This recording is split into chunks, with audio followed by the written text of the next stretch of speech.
I lose sleep over this, and I've always wanted to be in the company of a leading biologist to get insight into this. We, as an astrophysicist, we've seen throughout time the hubris that comes with any discovery that gets made, or the hubris that prevents the acceptance of a discovery that might demote your sense of self from whatever you previously imagined it to be. Among them is, where is Earth? Is it the center of all things? No, it's not even a significant planet in orbit around an ordinary star in the corner of a ordinary galaxy, one of 100 billion galaxies in the universe. And so here we are saying, let's search for life in the universe, intelligent life like us. Well, who are we to say that we're intelligent? I mean, I pose that not as a joke question, but it's a very serious question. We define ourselves to be intelligent in ways that no other creature can rival. Okay, now what do we credit that intelligence to? So you look at the genome, and let's take the chimp. I guess that's a really close relative of ours. And we have, what is it, high 90s% identical, indistinguishable DNA. And the chimp does not build the Hubble telescope, and the chimp does not compose symphonies. So we must then declare that everything we say about us that is intelligent is found in that 1.5% difference in DNA. Is that a fair statement to make? Okay. Let me invert that question. If the genetic difference between humans and chimps is that small, maybe the difference in our intelligence is also that small. Maybe the difference between stacking boxes and reaching a banana, putting up an umbrella when it rains, whatever are these rudimentary things a chimp does that the primatologists roll them forward and boast about, which of course our toddlers can do, maybe the difference between that and the Hubble telescope is as small as that difference in DNA. Because I pose the question, suppose there was another life form on Earth or elsewhere, that in that same sort of vector, that 1.5% difference we are to chimps, suppose they were 1.5% different from us. They would then roll the smartest of us in front of their humatologists and say, Hawking, there's Hawking, oh, this one is slightly smarter than the rest of them because he can do astrophysics calculations in his head. Like little Timmy over here.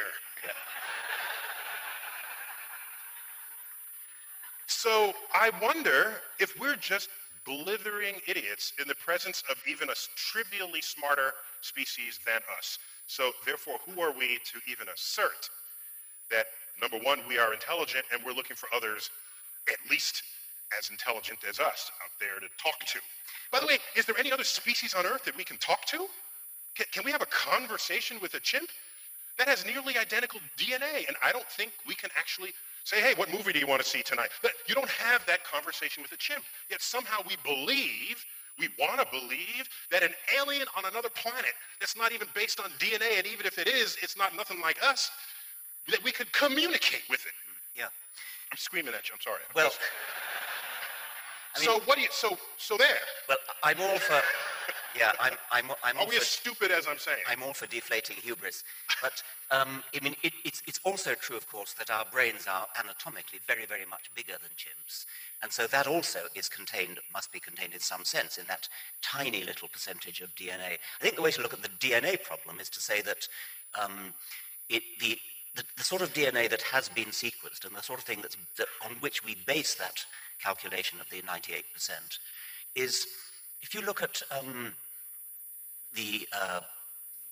again, look at a computer, and you'll find that most of the programs that are written are at the machine code level are calling up the same set of subroutines. There's a subroutine for pulling down menu bars and a subroutine for moving windows and so on. That's what we're looking at in this 98%. What we're not looking at is the set of sort of high-level instructions that say, call this subroutine now call this one, now call this one, now call that one.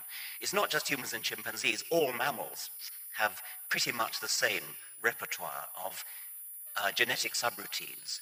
And it's the difference between a man and a mouse like the difference between a man and a chimpanzee, is the order in which they're called, the sequence in which they're called during embryology, which causes the really quite substantial anatomical differences between a human and a mouse, and the quite big differences in brain size. If we assume we're not some measure of things, then, as I said earlier, that tells me that the day might come where we could go in, understand which sequences are called in what way, and invent whole new sequences never before dreamt of by biology. Yeah, absolutely. Empowering us in ways Yes. never before It's very, known very of. difficult. It's much more difficult than it sounds, but still, it's in principle possible. But the other point about intelligent life in the universe, never mind how we define intelligence, we're only going to encounter them if they are intelligent enough either to come here, which is very difficult indeed, or to send radio transmissions to us, which is a lot easier, but still requires, let's just define it as the quality that you need in order to send information across the universe.